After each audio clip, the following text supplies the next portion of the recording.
todos, estamos aqui no Adega Sports Bar a quem agradecemos a disponibilidade do espaço para a realização desta entrevista. Temos aqui presente Gonçalo Magalhães, nutricionista, que hoje se vai dar a conhecer a si e ao seu trabalho. Gonçalo, começava a pedir para que te apresentasses, para o público que te conheça melhor a ti e nós também. Bom, primeiro agradecer o vosso convite, o interesse pelo meu trabalho. Depois, sou nutricionista atualmente, tirei uma licenciatura em farmácia, depois tirei nutrição. Depois a parte da farmácia nunca cheguei a exercer, só ao nível no âmbito de estágio. A parte da nutrição, desde que acabei a formação, desde o último ano da conclusão da licenciatura, sempre trabalhei no futebol. Passei em alguns clubes, 3 clubes mais propriamente, e depois a partir daí formei o motivo pelo qual estou aqui hoje, que é a Nutreli, em que trabalho com atletas de alto rendimento, mais concretamente com jogadores. Nesse teu contexto de atuação, podes explicar-nos assim, os traços gerais da tua profissão, o que é que fazes com os teus clientes, os teus jogadores? Certo. O meu trabalho em si é ser nutricionista, e ser nutricionista é algo muito abrangente, porque a nutrição engloba várias áreas. Poderia dizer desde a parte da alimentação à suplementação, à hidratação e depois até à parte das horas de sono também. Cada vez é mais fundamental dominarmos todas as variáveis. E é um bocadinho por aí, dominar todas essas variáveis dos atletas, controlar ao máximo, ter tudo registado, apontado, memorizado e ir melhorando sempre. Claro que depois a parte final do meu trabalho é muito a sensação dos jogadores no campo, que é isso que a mim me importa e que a eles também lhes importa. Neste caso, quais são então as principais diferenças que vês ou que encontras no plano alimentar de um atleta de futebol comparativamente com um atleta de outra modalidade? É assim, o futebol é um desporto muito característico, porque é uma atividade de alta intensidade, mas ao mesmo tempo intermitente, não é? Porque se nós formos a ver um jogo, nós quase todos aqui apostaria que se calhar já jogamos futebol, nem que seja em contexto amador, pronto. Mas digo também jogar federados, porque isso depois traz-nos outras experiências para a vida. Mas o que acaba por acontecer é que é um desporto de intermitência, ou seja, estamos agora parados, temos que fazer um sprint, depois vimos para trás a trote. E isso acaba por ter implicações nutricionais, nomeadamente a parte da utilização de substrato energético, né? Há já vários estudos com isso. E é aí que depois entra o trabalho nutricionista, modelar a dieta de acordo com a intensidade de cada jogador, ou no caso do contexto em que o jogador está inserido, seja campeonato, seja posição dentro do campo, e depois é um bocadinho por aí, avaliar.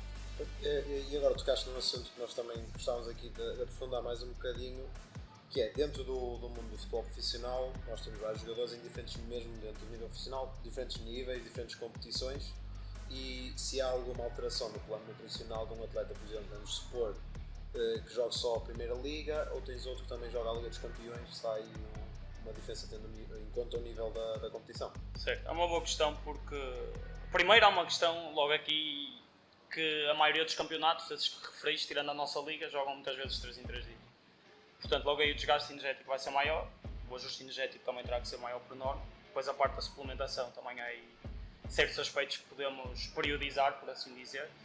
E as principais diferenças que eu encontro são visíveis principalmente na parte da intensidade. Um jogo da Premier League, vamos supor, não gosto muito de usar números porque isto depois é muito variável e não gosto de ser impreciso, mas vamos supor, um médio na Premier League corre à volta de 11 km e meio, 12 km, em que pode fazer 1200, 1300 metros de alta intensidade, que é muitíssimo. Se compararmos com a média da Primeira Liga Portuguesa, no limites, mesmo sendo de um dos 3 grandes, acaba por fazer 700, 800. E vai de encontro à primeira pergunta, não é? Ou seja, se faz mais alta intensidade, vai usar mais glicogênio muscular, depois temos que fazer aqui um approach diferente na dieta, por assim dizer. Sendo assim, nos dias em que um atleta tem treino ou tem jogo, ou nas horas que antecedem esse momento de exercício, a alimentação varia, consoante, por exemplo, o treino vai ser de 1 hora, o treino vai ser de meia hora, hoje é a bola parada, hoje é a organização ofensiva. Sim, tocaste num ponto importante e específico, que é a bola parada. Pronto, todos jogamos e sabemos que no dia antes é sempre bola parada, não é? Agora, temos aí uma questão, que é o único momento da semana que eu consigo ter a certeza que vai haver bola parada, não é? Depois o resto da semana é um bocadinho variável, sabemos que os microciclos, eu tenho a sorte de saber, trabalho nisso.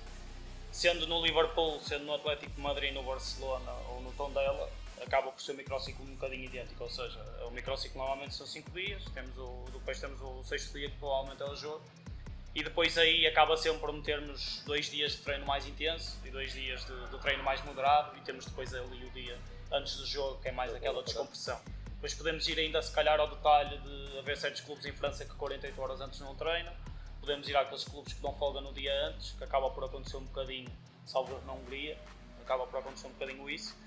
E depois, claro, isso tem todas as implicações, não é? Imagina, a alimentação nesses 2 dias só vai ter mais desgaste calórico, vai ter que ter um aporte maior de calorias e, por assim dizer, o plano alimentar vai ser diferente. Falamos há pouco da Premier League, provavelmente das ligas mais competitivas e mais intensas neste planeta. Tu achas que, a nível nutricional, um atleta que joga na Premier League vai se esforçar menos, digamos, que um atleta que joga noutra divisão ou noutro país? Mas vai reforçar sem respeito. A nível nutricional, achas que vai ter mais cuidados? Não vai? Era bom que sim, não é? Porque assim eu tinha mais trabalho, mas isso nem sempre acontece.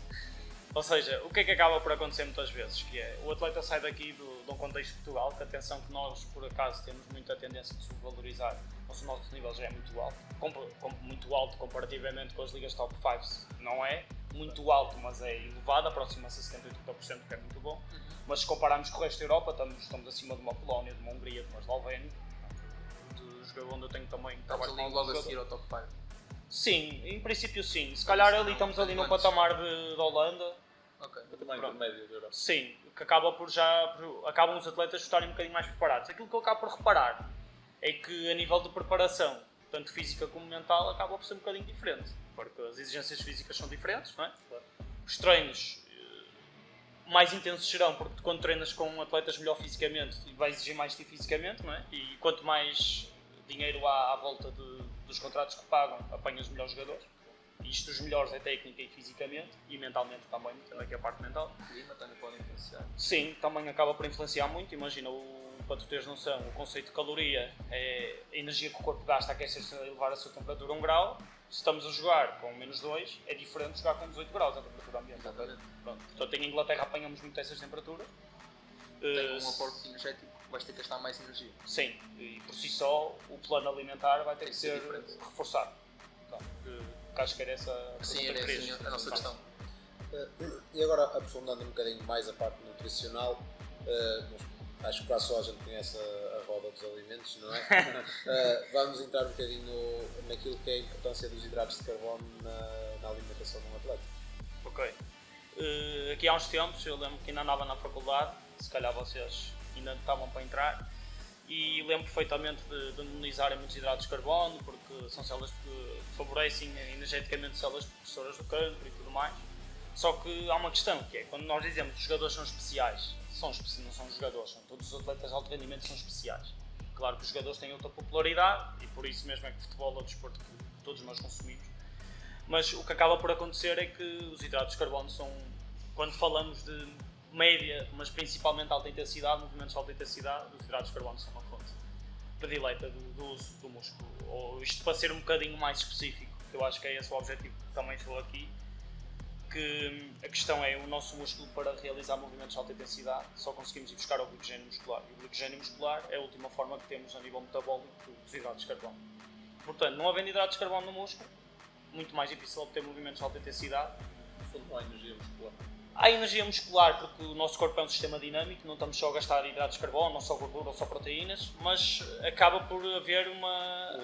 Meio com limite. Não é limiar, mas... Ou seja, é como estás na bomba de gasolina e haver 80% de gasolina 95 e tu tens que meter essa gasolina 95, só haver 25% de gordura e tu tens que meter esses 25, ok? Aqui já passei os 100% nas contas, mas não é isso que acontece. O que acaba por acontecer é que, para realizar esses movimentos, o músculo precisa de ir buscar glicogênio, e o glicogênio nós só vamos buscar os hidratos de carbono.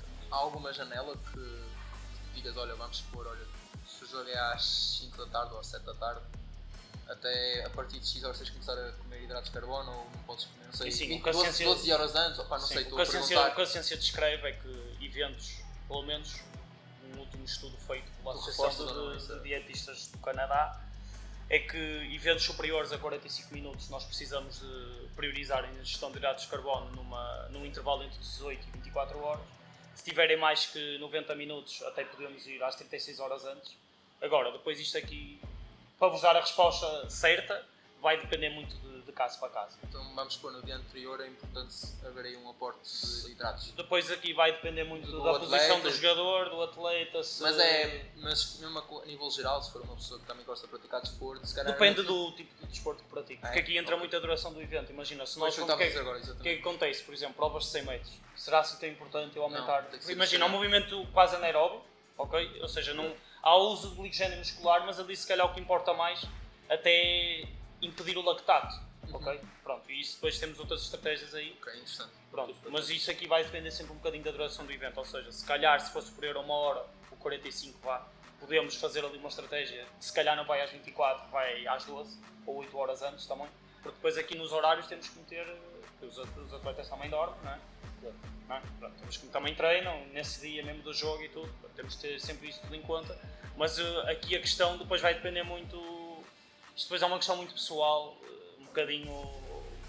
Não diria é científico, mas não é um bocado empírico, que é a parte de, imagina, eu sei que há jogos que os jogadores não vão dar tudo, se não vão dar tudo não vão fazer muitos movimentos de alta intensidade. Se tens uma Champions quarta-feira, o teu domingo não vai ser a mesma coisa. Então tu consegues adaptar. Sim, acho que é modulável. Ok.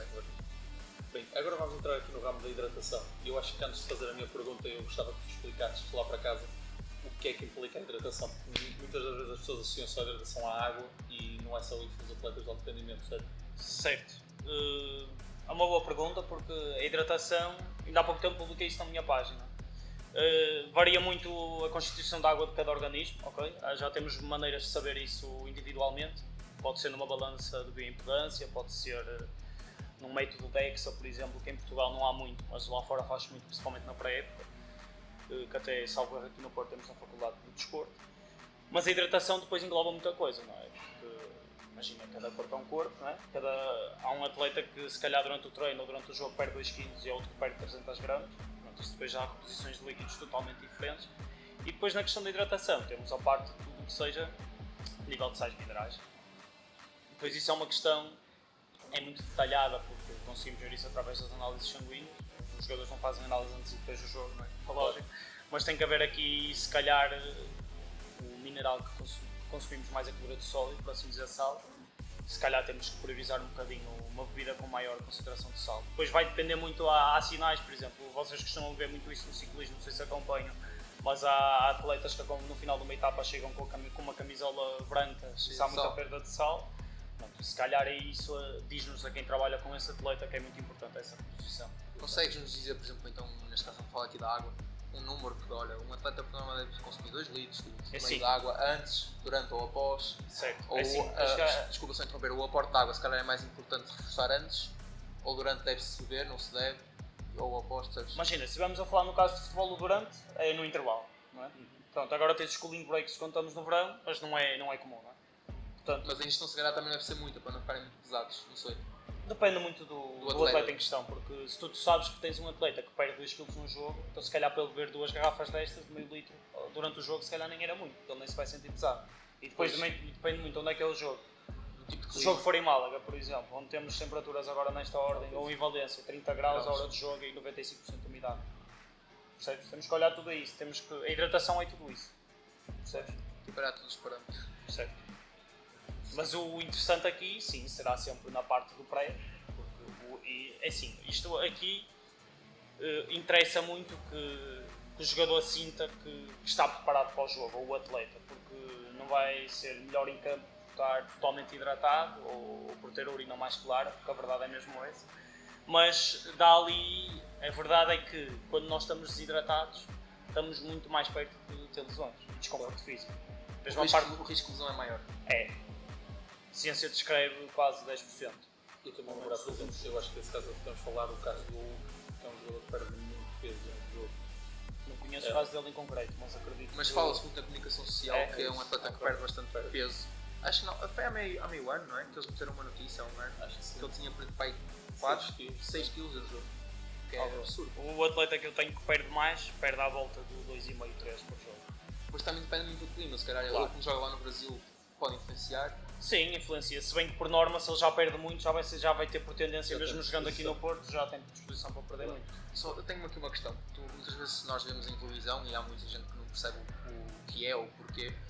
Às vezes vemos os atletas a beber água e logo a seguir a ver também aqueles tipo de sumos, que as pessoas acham que é um tipo de sumo ou uma bebida, não sabemos muito bem o que é, não sei se posso falar sobre isso.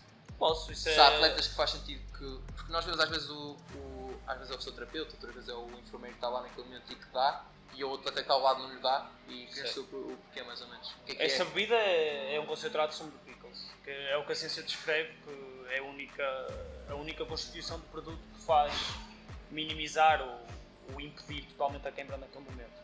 Agora, isto é como tudo, cada corpo é um corpo e isso... Pode reagir bem ou Claro, mal? Ou... a maioria dos atletas responde bem, mas há atletas que também não respondem mesmo a isso. E temos que ir à volta, contexto de hidratação é todo muito... Mas estavas a dizer, essa bebida neste caso, do Pickles, eles tomam isso já quando sentem as queimbras?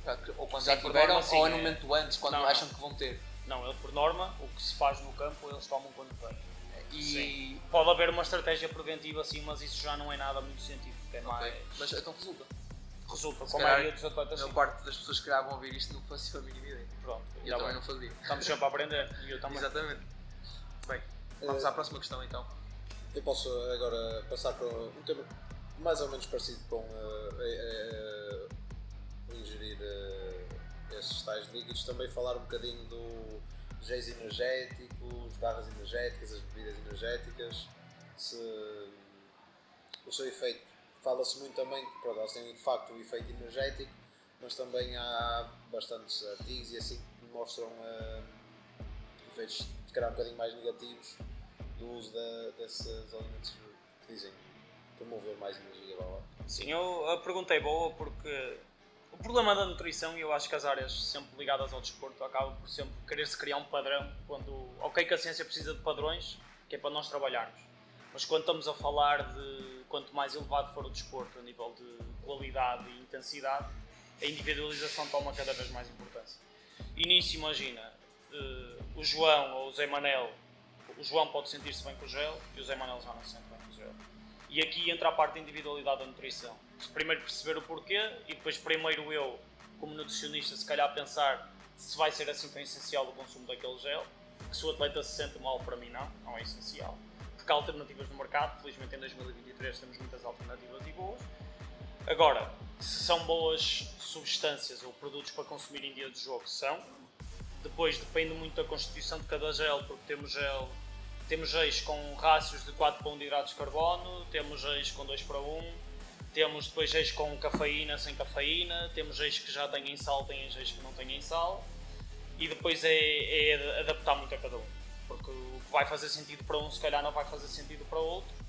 Depois se calhar entrei um bocadinho o que tinhas falado na pergunta anterior também da parte do cloreto de sódio, se o jogador perde mais, tem que se hidratar mais também. Claro, sim, e depois a composição aí... do gel também entra um bocadinho por aí. Um bocadinho de tentativa e erro, ou certamente, vamos supor que tu és já estiveste em contexto de equipa, não é?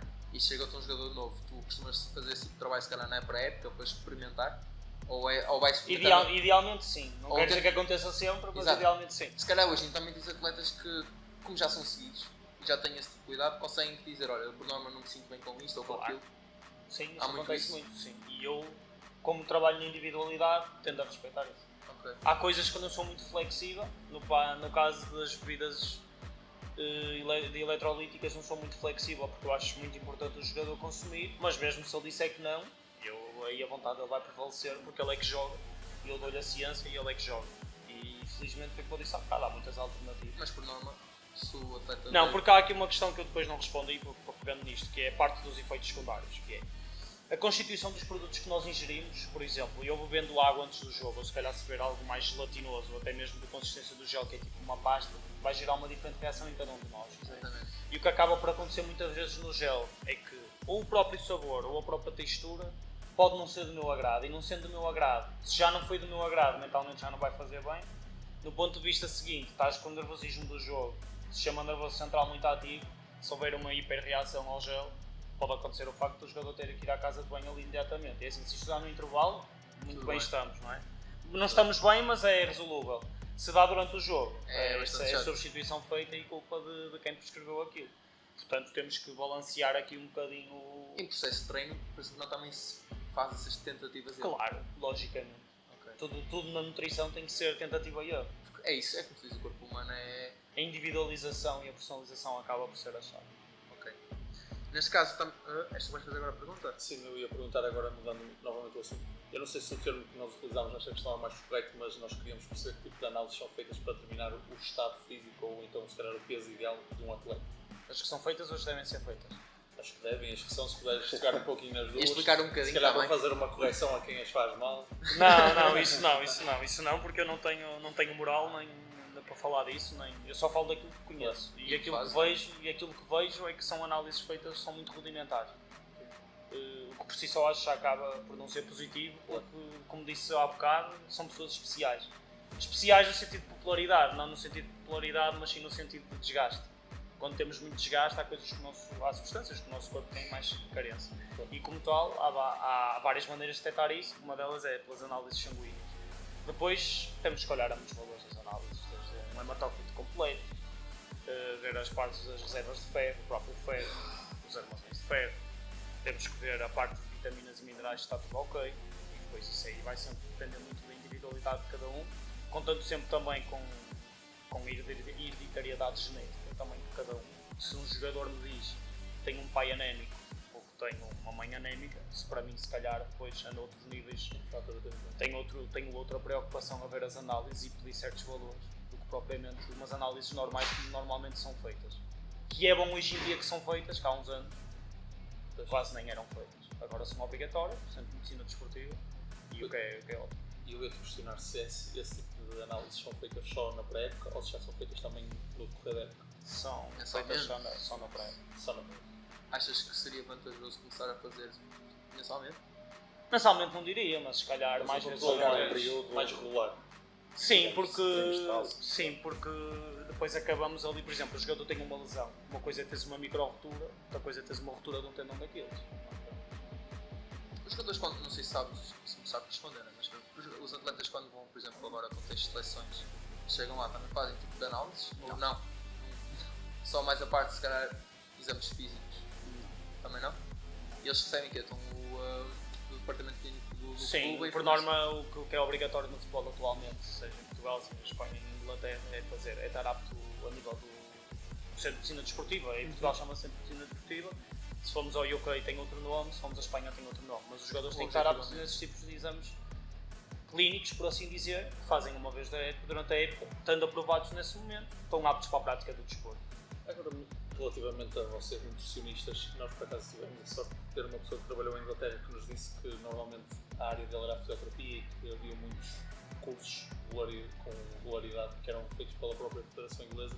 A Federação Portuguesa de Futebol tenta incutir os novos métodos, novos A profissão de nutricionistas não está abrangida pela Federação Portuguesa de Futebol. Nós temos a ordem que existe para nos proteger em princípio e o que acaba por acontecer é que fica ao critério de cada um ter mais formação. Sim, mas por acaso até ele disse bem, em Inglaterra há muito...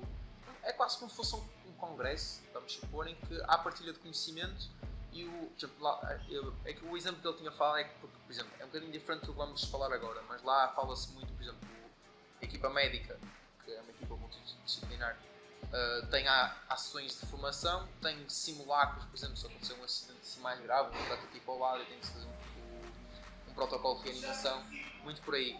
Estávamos a perguntar se, por exemplo, na área da nutrição, se a própria Federação promovia esse tipo de ações de formação para vocês, como nutricionistas só, ou como equipa multidisciplinar? Não, da Federação há não se pode dizer pós-graduação, mas há formações avançadas em nutrição no desporto. Ok. Portanto, isso há, depois todo o staff técnico, por assim dizer, está capacitado para primeiros socorros. Médico, digo staff técnico, podia dizer staff médico. As formações básicas. Sim, isso tudo de acordo. Agora fica depois ao critério de cada um procurar a melhor formação e tentar instruir-se da melhor maneira. E agora, voltando aqui ao plano nutricional que se faz, já referiste que varia consoante a posição do jogador. Nós queremos também perceber um bocadinho se, portanto, tens que trabalhar em conjunto com algum psicólogo, porque há jogadores que se calhar não vão ter tanta capacidade para cumprir o plano nutricional, ou então, vá lá que o plano nutricional tem que também, o jogador não pode ficar psicologicamente afetado por, olha, não posso fazer isto, tenho que fazer assim. se é esse jogo entre estas duas equipas. É uma excelente questão, porque o rendimento depende sempre, é um bolo. E nós num bolo temos várias fatias, não é? Ou seja, e o detalhe aqui vai ser a chave, não é? E o bolo aqui é que nós dentro do bolo temos vários detalhes. E dentro dos vários detalhes, a maioria dos jogadores quereria eu que fossem todos assim. São acompanhados, a maioria daqueles que estão num nível muito elevado, por fisioterapeutas, psicólogos, nutricionistas, personal trainers. Todos eles acabam por ter cada um do seu. E isto acaba por ser um trabalho em conjunto, em que se todos remarmos para o mesmo lado, as coisas tendem bem a evoluir pela melhor maneira. E aí insere-se tudo isso, a parte do plano estar adaptado ao jogador. Se o jogador tiver dificuldades, seja a cumprir o plano, seja em manter o foco para jogar, só para treinar, entra aí a parte do psicólogo, tal como se tiver algum DOMS acumulado, vai recorrer ao seu fisioterapeuta. E depois acaba por ser um bocadinho isto, futebol. Equipas multidisciplinares, quanto mais acima chegamos, vemos que cada um constrói a sua. Quando estamos em contexto de equipa, por norma, aqui em Portugal, já se trabalha muito bem esse nível, da parte do staff médico, e acaba por a maioria das equipas ter na sua constituição essas pessoas do staff médico. E dentro, por exemplo, porque há jogadores que fazem o outsourcing, por assim dizer, das várias áreas que precisam, já falaste, personal trainers, nutrição, psicólogos, se, por exemplo, vamos supor, o jogador faz outsourcing na nutrição, na psicologia e no personal trainer, o quão importante é essas fontes diferentes conseguirem comunicar entre si para a melhor performance do jogador? Eu comecei ao bocado disse isso, que é quando nós conseguimos dominar o máximo de variáveis do atleta, então se calhar temos mais dados, e que nós com mais dados somos mais fortes, não é? Porque se temos os dados todos do sono, a parte do comportamento do atleta, a parte do foco, a parte do comprimento alimentar, da suplementação, a parte do treino da mobilidade e da prevenção, que é chave também. Então temos se calhar o atleta ali, não temos 100% das capacidades porque acabamos de dominar algumas coisas, mas estamos muito perto de 100%, e isso acaba por ser a chave.